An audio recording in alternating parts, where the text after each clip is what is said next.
Welcome back, everybody. We're running back up to the surface now that we have our handy dandy wall jump ability. Oh no, we're doing backtracking. I mean, it is a Metroidvania game, so that's why I didn't find all the secrets, because there would have been a lot of backtracking. Right, so what was your cutoff point then? Because you must have got some secrets. Well, in this case, I collected secrets that I could collect while I was in the areas that they're located in. Okay. I kind of did it the same way that I recorded Batman Arkham Asylum, in that I didn't really bother going back to locations that I didn't have to. So. Okay. Oh, look at these things. I wonder what's spinning them. Magic. It's just made out of wood. How does it work? Pulleys and something, and they're so those are instant death if you get clobbered by the spikes. Oh, really? They just look like they just damage you. Yeah, they're instant death, and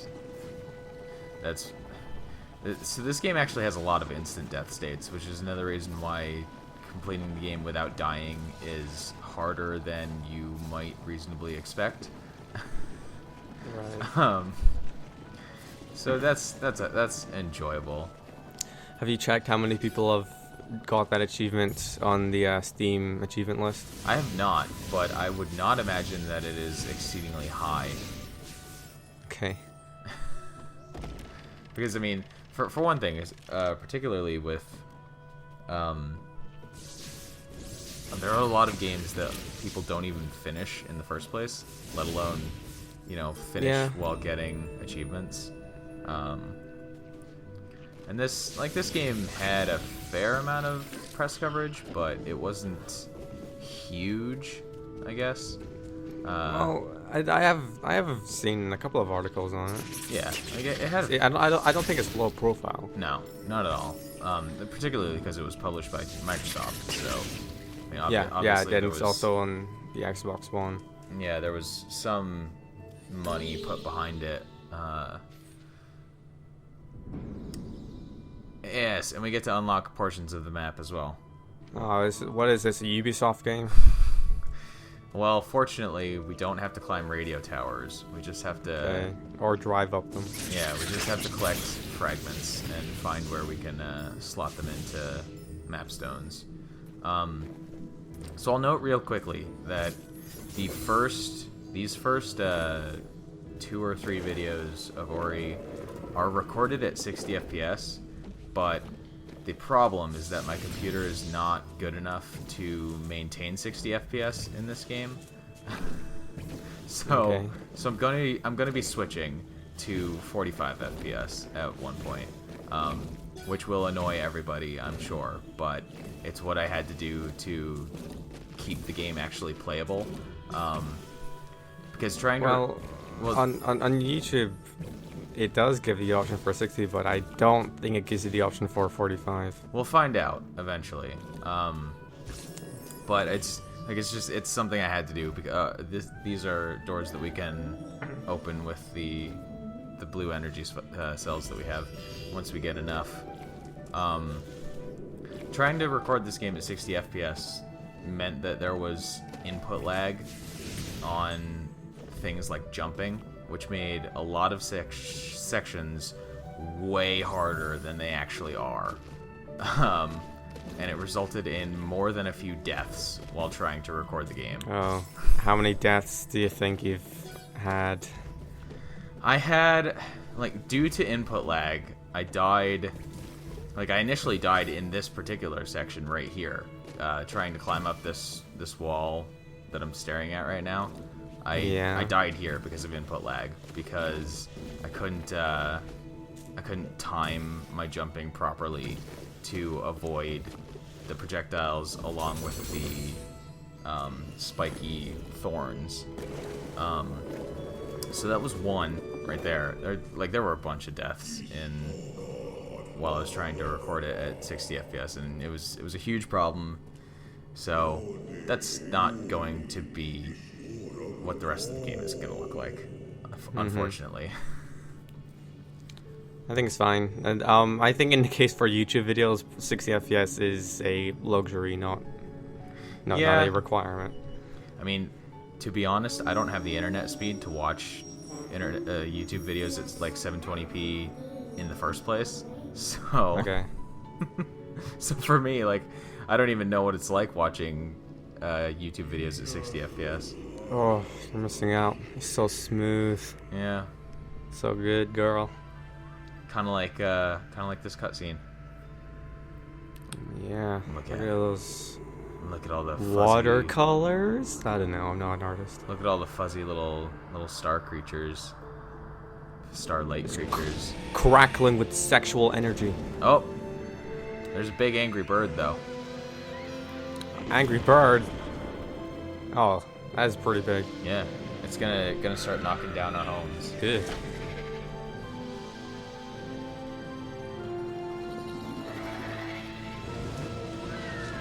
Oh no. It's gonna take a shit over everything. Well, that's the light of the spirit tree, which happens to be the sign character that we picked up that allows us to attack. Wait, so you can't attack anymore? No, this is showing what happened in the past. Oh, okay. I'm guessing now is like the final boss or something. A giant bird. Sort of. Boy, I hope it's not another songbird situation like in Bioshock Infinite. That would have been bad. Well, I'm not gonna spoil anything. Okay. This game doesn't really have boss fights. But it's a Metroidvania. It has to have bosses. Yeah, it doesn't have bosses in the same style as like Super Metroid or Castlevania do.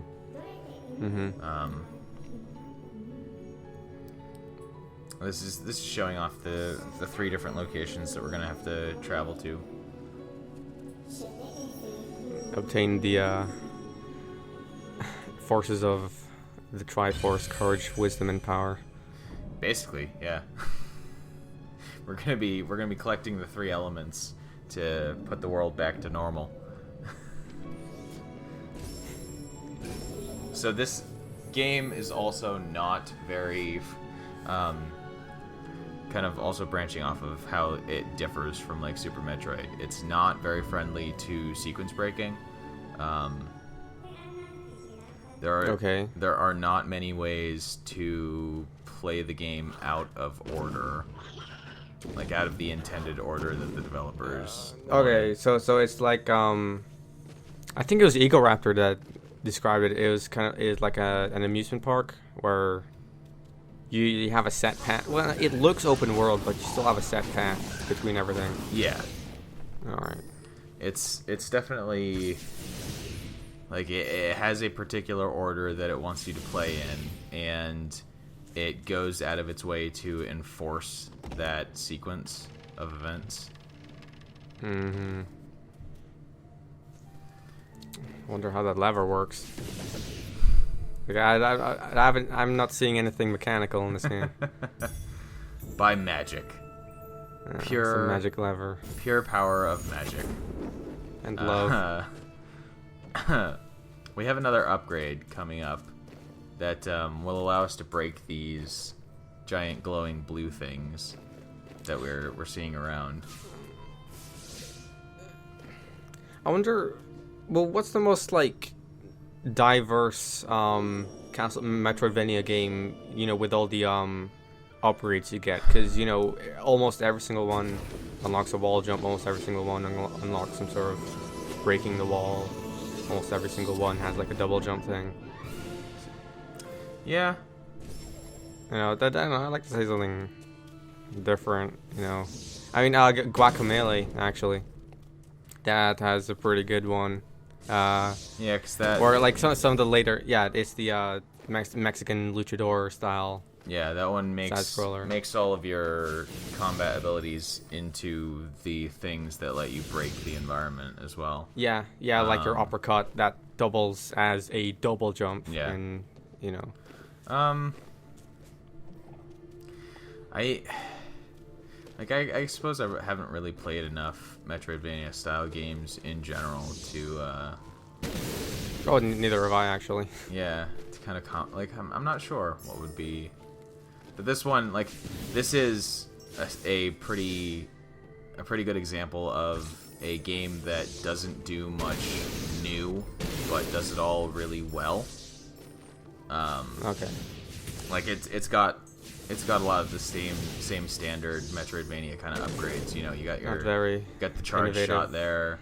You got the we're gonna be picking up a double jump, all that kind of stuff. It has one mechanic that I really enjoyed that I don't believe I've seen in any other Metroidvania title, but I mean that could just be because I haven't played many of them. Well, we'll see you later on. Yeah. It will be coming up in the first dungeon. Also, that is a jump that is kind of not intended to be made until you have the double jump,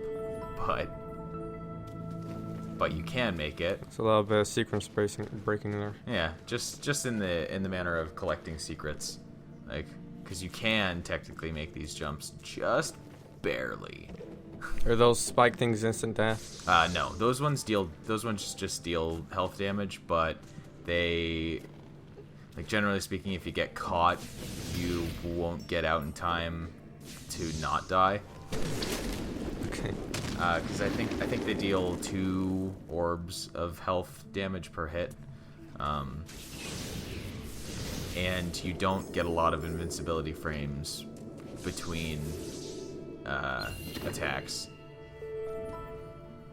Yeah, okay, I'm looking at this game and, like, okay, so when I first saw it, I wanted to play this game, and then you were all like, hey, I need someone to do an Ori playthrough, and I was like, yeah, okay, I'll do that, because and it seems like the right choice, because I don't think I'm missing out on a whole lot not playing it and just watching it. Yeah. Because it seems like the main draw for this game is the art. Yeah. Yeah. And I can get that. I can consume the art, whether I play it or watch it. It's a very satisfying game to play. If you can get into the style of gameplay that it is. Yeah, it seems pretty simple enough. But it is very definitely, like, how it looks visually, and how the, like, sound design and music design and visual design all come together is definitely the bigger pull than, like, the raw gameplay or the narrative.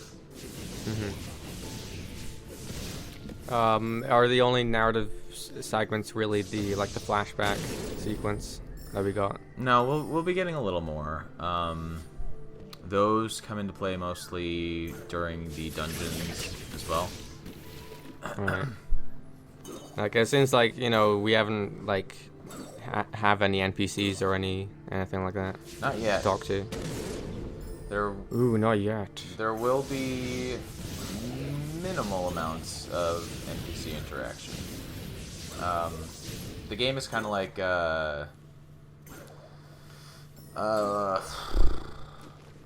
what's the other game? Is it an indie game? It's a game where you're, like, controlling a character in a dying world. And I know that's an awful... Dark Souls. No, not Dark Souls.